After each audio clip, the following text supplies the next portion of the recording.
Today we have the 23rd Governor of Arizona, Doug Ducey, joining us. Governor Ducey served as Arizona's governor from 2015 to 2023, during which time he prioritized cybersecurity and technology modernization, transforming the state into a national leader. Prior to his tenure as governor, he brought extensive private sector experience to his roles as state treasurer and as the CEO of Cold Stone Creamery, scaling the ice cream franchise from one single store into 1,400 locations across the United States. As an entrepreneur, I absolutely love this, owning my own business. I understand the late nights, like preparing for this event. And you also expanded to 10 other countries. My wife at the time actually taught English in Tokyo, and she said she went to the grand opening of the very first Cold Stone. Were you there? At Roppongi Hills. All right, yeah. Governor Ducey now serves as the CEO of Citizens for Free Enterprise. Governor, welcome to the Public Sector Show by TechTables. Thanks, Joe. It's great to be here. Great setting here. Thank you. Yeah, no, I'm super excited to have you. But before we jump in on your past life, tell the audience what you're up to now and what Citizens for Free Enterprise is. It's great to be here, and I'm heading up a new organization called Citizens for Free Enterprise. We educate and advocate on behalf of free enterprise. We're also registering, cultivating, and activating voters. We're going to be all 50 states. We're just getting started, so it's in startup mode, but I've been able to hire the talent that I need, which is a lot of what we'll talk about today. And what we were able to accomplish in Arizona is when you've got the right people, you can do a lot of good things. Yeah, I love that. And are you, now that you're out and you're back in building mode, is that your favorite? Do you love to build? Is that the... I'm flexing some muscles that I haven't flexed in some time, because startup mode is different than building mode. I think we're all either we're building or we're declining. You don't get an option to maintain. Right. So I do love to build, but startup is different than building. I love that. Well, maybe we'll have to have you come back and do a second podcast exclusively on entrepreneurship. I would love that. So you prioritize cybersecurity, transforming Arizona into a national leader, elevating the state of Arizona's cybersecurity posture to cybersecurity is Homeland Security. While in office, you heard from many people, from private sector CEOs to national security experts in Washington, D.C., that the threats were growing. You like taking a proactive approach from business to governance. I absolutely love that. Tell us more about your philosophy around protecting the state of Arizona, which includes cybersecurity. Cybersecurity is Homeland Security. Cybersecurity is national security. And when you're a new governor, you come in and there's an overwhelming amount of things that you want to address. Of course, you want to keep your campaign promises. You immediately inherit 35,000 state employees, a $40 billion combined budget, 220 boards and commissions, and 47 agencies that report directly to you. So there's a lot to get your arms around, and personnel is policy. There's just no way, and this as an executive, you're going to be able to run all of these organizations. You're going to have the right people in the right places. And I know we've got people like Tim Romer here and Ryan Murray, and before them, Gil Arancia. These were folks that were committed to the mission of Homeland Security. But if you can think back 9 years, the world has changed so much. And I don't know that we really knew what cybersecurity was at that time, because some of the bigger breaches had not yet happened. But when you're an incoming governor, you get a briefing from the FBI and the Department of Defense. It's rather thorough. And for me, it was incredibly eye-opening. So something that wasn't on my to-do list went to the top of the to-do list. And the philosophy in all of these agencies, I just want people to understand what their mission is, to have certain metrics as to how they measure success. I want to have transparency to taxpayer money and that it's being properly invested. And then I think everybody should have a plan. You should be able to speak in terms of what you're going to accomplish for the next 90 days and what's been done for the past 90 days. And it doesn't necessarily mean people lose their job if you don't hit the metrics. We just have to make some adjustments. Are we measuring the right things? And then what do we need to do so that we're advancing on those objectives? We're going to dive into the metrics quite a bit, but I do want to talk about some of the specific initial steps, like requiring cybersecurity awareness training and creating a human firewall as some of the key investments that you made to protect the state's citizens from cyber threats during your time with Tim Romer as the director of security and state CISO Tell us a little bit more about that. Through my security briefings, it became apparent that 90% of these breaches were human error, and that they were using our own systems to come inside and to really do destructive things, whether you're in the private sector or in the public sector. We hold a lot of information for citizens around the state, and not only is our job to protect the citizens, it's to protect that information. So we had a real educational challenge in front of us. We wanted to use computers and technology to do government at the speed of business, but at the same time, we didn't want to let our competitors, adversaries, or enemies inside the state system. So really, the main threats at the time were coming through the email servers, and what I'm sure everybody in cybersecurity is familiar with is this term called phishing. And that's a great segue to talk about how you phished your own employees for training emails. You actually started sending those fake emails on a monthly basis with a high difficulty level, as opposed to just sending them once a year and just checking off a box. Again, I really think this strengthens the human firewall, like you mentioned. And as a high school basketball coach, I love when you come together, put a practice plan, and like any coach, when you prepare for a game, you watch tape on the opposing team, and you've got to execute drills in practice. Tell us a little bit more about how you coached your team and folks like Tim Romer during your time. A lot like what you're talking about in terms of you're going to play like you practice. And when you see those scenarios in practice and then you see them on game day, you know you're prepared. It's almost surreal or an out-of-body experience. And you go through some of those same things when you're running for office or preparing for a debate. And we thought with this idea of using the email system and server to help train our employees, it was almost like becoming a better driver, being a defensive driver rather than being on offense, that you had a situational awareness when an email popped up, that you didn't automatically double click on an inviting link. And so the idea, when we thought of it from a metric standpoint, we wanted to be able to measure it. We found an organization, I think they were called RiskSense, that actually, like you have a credit score, they gave you a cybersecurity score. We moved ours from 550 to 775. We reduced the amount of emails that were actually hit on from 14% to 4%, which was a dramatic change. I think one of the best things we did, we made a real investment into cybersecurity. I think we had 16 employees working on this single issue. But if you do the training right, you're going to have 36,000 employees working on this issue, because everybody that works in state government can say, hey, this email doesn't look right, doesn't smell right. And rather than click on it, they can advance it to the cybersecurity team. And then the most important metric, of course, is just zero security breaches. Yeah. Okay. So let's talk about this. I'm sure you're getting briefed on the metrics. I don't know if it was once a month, once a week, once a day, but I imagine these phishing emails are going out. And I was curious, what type of halftime coach are you? Are you like, you go to Tim and you're like, are you the hey buddy kind of coach? Or are you like Bobby Knight? Are you like, Tim, I'm throwing a chair at you if there's a breach?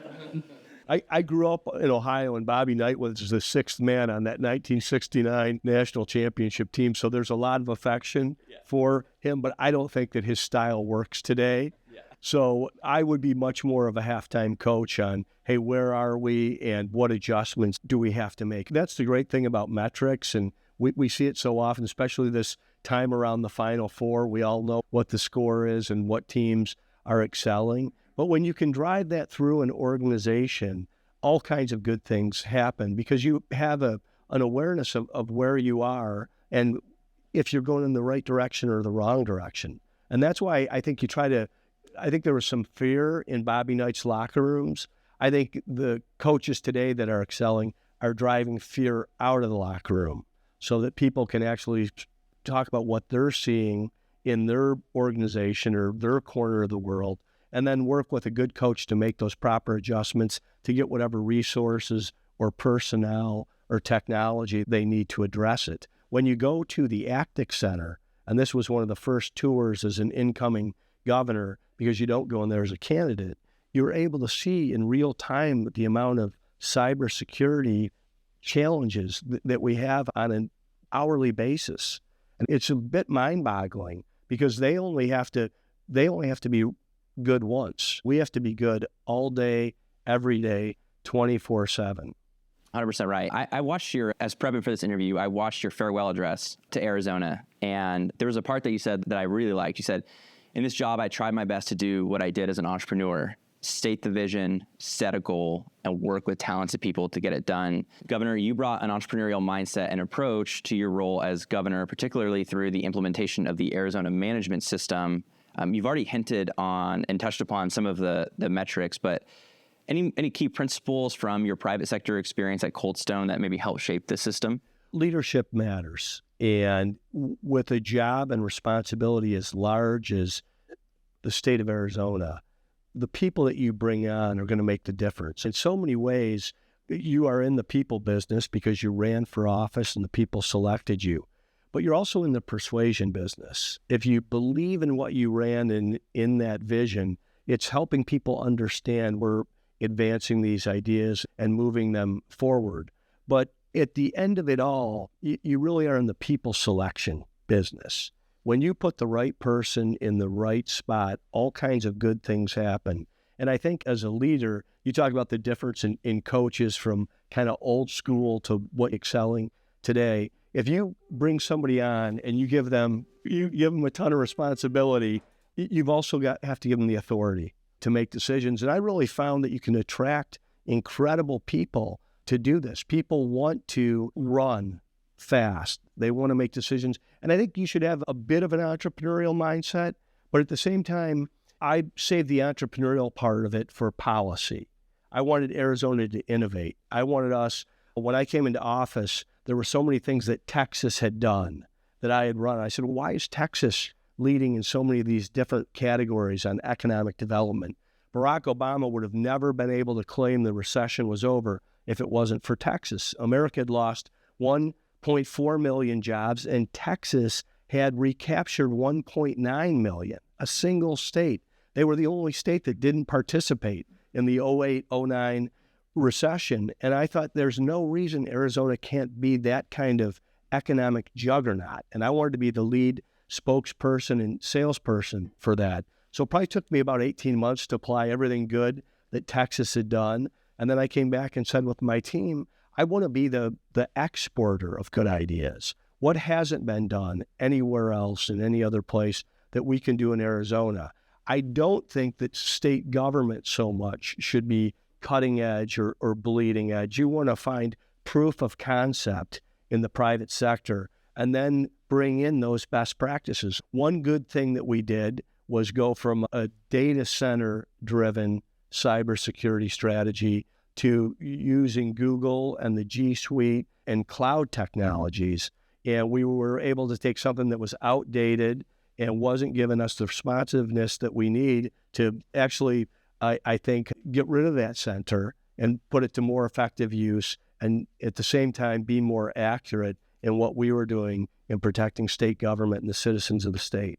Yeah, there's a lot you said there. I'm going to unpack some of that. But first, I want to talk about the relationship with Texas. We've been to Austin several times. I think we should have you come on the podcast with Governor Greg Abbott. What do you think, Tim? Do you think we should go to Austin? Do you think we should take, right?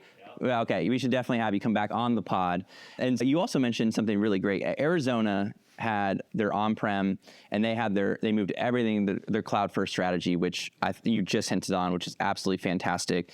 Moving the state data center, moving everything to the cloud, saving taxpayer money. You talked about adding in Google, which is great. And one of the other things you signed was an executive order creating the task force to recommend cybersecurity upgrades. We won't be able to cover everything that you did, as we don't have a couple hours to do that. But I did just want to highlight on so many efforts in the tech space and just paying attention to seeing what other states are doing and asking why not, why can't we get better? I think that's such a great mindset. Something that going back to the Arizona management system that I did want to touch on, when you launched this new process, you probably had to overcome cultural challenges early on. Like any entrepreneur or business or executive, when you're new in the chair, new can be scary, new can be different. Talk about how you overcame some of those challenges. Going back to the theme of coaching, Lou Holtz used to speak at the Cold Stone Creamery annual franchise meeting. And he said, you don't have to be the best team in the country. You just have to be the best team in the stadium. And that really stuck with me. That's certainly true in politics. But once you win the race and you are the governor, when you speak of Greg Abbott and other governors around the country, governors are very collegial and they're very collaborative. We're all trying to solve the same problems. I think the Republicans see it from a different worldview than the Democrats do, but we all have those same issues. And there's a real competition, too. And I held Texas up during the campaign because I thought they were leading the nation economically. Now we're right there challenging them in states like Florida and Tennessee and other states that are embracing that. So when you can spread those stories, not only of what's happening inside your state, but point to other successful models in other places, I think you get that buy-in, and you need that to change the culture. When you run for office, I talked about what you inherit, but you really are never asked any questions about the job of governor during the campaign. You're getting asked, you see what we put candidates through, and then all of a sudden, if you're successful enough to get over the finish line, you've got about 70 days to transition in and to make sure you've got the right people in the right places in these different agencies. And these agencies had not gathered together under one roof in some time.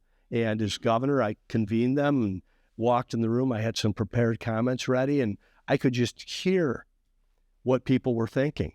They were all standing there thinking, we're going to outlive you. We were here before you got here, and we'll be here after you're gone. And I said, we're going to have change. And I expect people in this room to embrace these changes. And I tried to simplify it, just like I did with you: mission, metrics, money, and memorandum. And I didn't see much coalescing or much leadership. There was some real groupthink of how is he going to get this done. And I had a lot of people from the outside world and the private sector that helped me become governor. Not many of them wanted to come into government and help me be governor. So I had to find the best people in state government or the best people from around the country that wanted to be part of this. And I talked to everybody that was in the position. I started out with everybody has a uniform. We'll see if you keep the uniform. And I was fortunate. I had one of the guys, when you become governor, the first month is you have inauguration on the first Monday. The next Monday is State of the State. The next Monday is the budget release. And that year in 2015, the Sunday, we had the Super Bowl. And the whole world was watching Arizona. And I had to assemble a state government. So I was talking to all the agency heads, and the head of the director of weights and measures came in. And I said, tell me who you are, tell me what you do, and tell me how you know if you do it well. And I'm really looking for them to tell me about a metric. And he said, let me tell you what I'm going to do, Governor. I am going to sting Uber and Lyft and shut them down during the Super Bowl. And I said, this guy has obviously not paid attention to the campaign. It was also the first time I called Mike Liberty, my general counsel, and I said, what exactly is the governor's relationship with agency heads? And he said, they serve at the pleasure of the governor. And I said, we're going to return our first one to our about to become booming private sector. And you would have thought that I had freed all the prisoners from state prison. The press had never seen somebody terminated like this, and they thought that I was doing a special favor for Uber and Lyft. And in 2015, these were new applications. Nobody in the press corps had ever taken an Uber or Lyft at the time. They didn't even understand the technology, but I certainly didn't want Arizona to be introduced to the world's largest watched event on television with people not being able to get to the games. All of a sudden, I had people's attention in state government, and they knew that there was going to be a difference. I found some leaders of agencies. Bureaucrat is a bad word for many people, but these are large bureaucracies, and we had some people that ran them very well. Tom Betlak in our Medicaid side, Kara Christ on Department of Health Services, were not only really good leaders inside their agencies, they were able to share some of the techniques and the processes that I was talking about. And then we did a statewide planning session where we actually had a strategic plan for the whole state. So every department really knew what their metrics were and what their missions were. And I'm very proud of what we were able to accomplish over those 8 years. There's a lot in there that I really liked. I won't be able to touch on everything, but the letting go of the agency head, I think sometimes as adults, it can be tough to leave your position. I feel like I'm a little bit more immune because every year you have to cut a couple kids from the basketball team and then their parents complain. But it's actually a really great lesson to learn in life. And it happens to nearly all of us at some point. Maybe Michael Jordan and some Dave Winfield have never had anybody tap him on the shoulder and say, you can't play on this team anymore, but it's actually a good life experience, learning experience. It's a great one. And so I do want to touch on the collaboration with the state agencies, and because I think exactly every the themes that we've been hitting today talk about your relationship with someone like Tim Romer or Ryan or J.R. Sloan, and how your leadership style really exuded out through Arizona. I think that'd be a better question for Tim Romer about my leadership style. But I do think becoming governor at age 50 in the second part of my career and having made so many mistakes, how do you become a better decision maker? By making decisions. And then how do you know your decisions are getting better? You recognize what the mistakes were. And that's why I talk so much about people selection. It wasn't perfect, but I do think we were able to bring a real A team into state government. And that's the other thing I want to say about state government and government employees. A lot of times conservatives run as opposed to the government, as to making the government smaller. That's not anti-government. We have to have a government. That's part of what we do in the public sector. But having a government that's effective and efficient and that will be responsive to the needs of the taxpayers and the voters. And a government that I said, I want us to be welcoming to innovation from outside the state. Where do CEOs go? Why did Taiwan Semiconductor decide to come to Arizona? Because they saw this as a place in which they could do business with an ever-improving environment. So I do think finding those people, and they exist. They live in Santa Barbara, by the way. They exist inside these governments. There's eager people across the board. And we were able to find who I think were the best in these situations and make a real difference. I'll give you one really good example. Probably our Department of Child Services was the most broken agency in the nation in 2015. And by 2021, it was a national model. And it was really making a change in leadership, bringing somebody in from the outside that was mission-driven. These are kids that are among our most vulnerable, oftentimes need a foster home, certainly a protective home, or are in a situation where they're going to be adopted. And we were able to clear these wait lists, get kids in the right settings so that they were safe and in loving homes, and also to make certain that we didn't have overly zealous social service workers that were grabbing kids out of homes prematurely. There's a number of checklists. If a home doesn't have an air conditioner, the child can't stay there.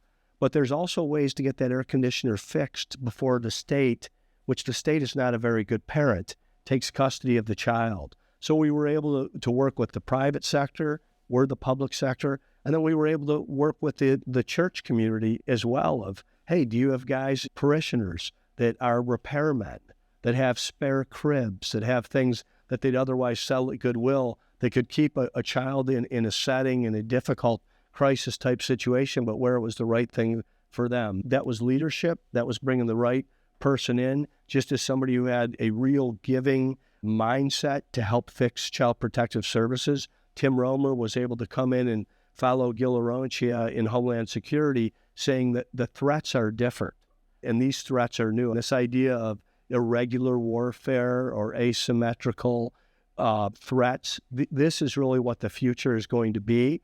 And Arizona's on the cutting edge of protecting against it. Looking back on your tenure, what are you most proud of in terms of technology modernization and cybersecurity advancements in Arizona? For example, I know about the whole of state implementation that you passed in your final year that led to a $10 million investment to provide cybersecurity tools to local government, and we have several in the room, to better protect from rising cyber attacks.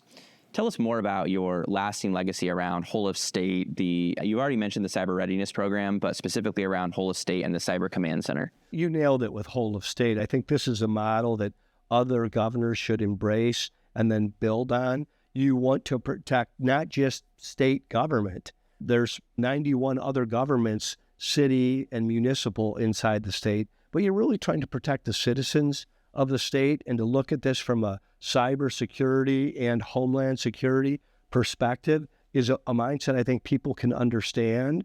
But if you just left it to all the individual entities, everyone would be recreating the wheel, where this is one of the things in government where the state can take the lead role and provide the resources and learnings and technologies they have across the board. Another thing I wanted to touch upon was mobile device management. I know that you would wish you had more time to implement this during your tenure so that government can save money by not requiring employees to carry around a second phone.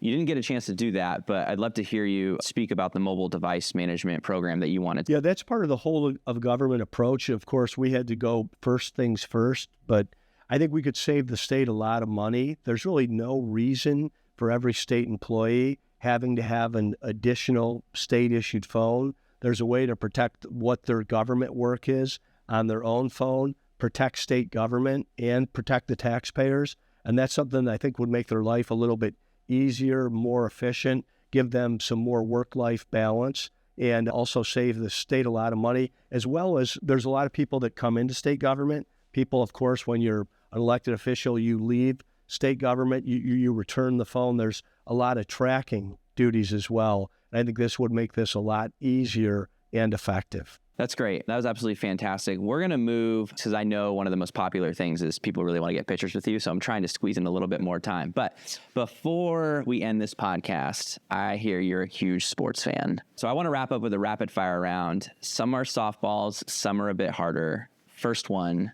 favorite Cold Stone flavor? For me, it's chocolate devotion. Any of our flavors with chocolate, that's what was my go-to, including the chocolate ganache cake. Okay. Mine is the chocolate with Reese's peanut butter cups mixed. Tough to beat. It's tough, right? They smash it up really well, and yeah, it's pretty good. Football or hockey? Football to watch, hockey to play. Okay, so let's talk about this. You play hockey. How long? Because Tim told me you've been playing hockey for a while. I haven't played in several years now, but I played growing up, and then I was in one of these hacker leagues where you played at 5:30 in the morning on Friday or 10 p.m. at night on Tuesday night, and I did that for years, but I haven't done it recently. Favorite football team? Arizona Cardinals. Jordan or LeBron? Jordan. Okay. Pretty simple. I was getting a little nervous. So if the camera can't see, we've got these sweet Jordan 1s. So ASU color, right? Yeah, ASU. So I know you're a big ASU fan. I said Cardinals for pro. It's Arizona State Sun Devils for college. Okay. They're not, they didn't make it so far this year. But got a great new coach, Kenny Dillingham. Okay. We've got a lot of hope and promise in Kenny D. I love it. You're gonna get a pair of these shoes. Maybe you'll be rocking around Arizona at some ASU games. I'm going to the games this weekend. Maybe I'll sport them there. Oh, nice. Run into Danny Hurley, see what he thinks of them. Magic or Bird? Bird. Okay. Why? I say that because I think Magic has really gotten his due. He's an international celebrity, incredibly successful entrepreneur, and of course was an unbelievable playmaker for the Lakers. I think Bird is somewhat underappreciated in terms of how good he was at the time. And I did love that era, the Magic, Bird, Jordan era, I think was the golden era of the NBA. There were several great games that I got to watch back since I'm not as old as you, but Gretzky or Ovechkin? Gretzky. Why? Because nobody's ever going to break his records. Ovechkin's a much more physical player and seems to be an incredible leader in what he did in terms of breaking through for the Capitals. But Gretzky's entire career is, I would compare him to what Tiger is to golf, Gretzky is to hockey, and Babe Ruth has been to baseball. Thank you for coming on the pod today and sharing your valuable insights and experiences. I had a fantastic time. I'm sure the audience did too. And if you come to Austin, Texas with Governor Greg Abbott, we'll have to get some Cold Stone ice cream in there. I'd like that very much. I love it. Thank you. Thank you. Appreciate it.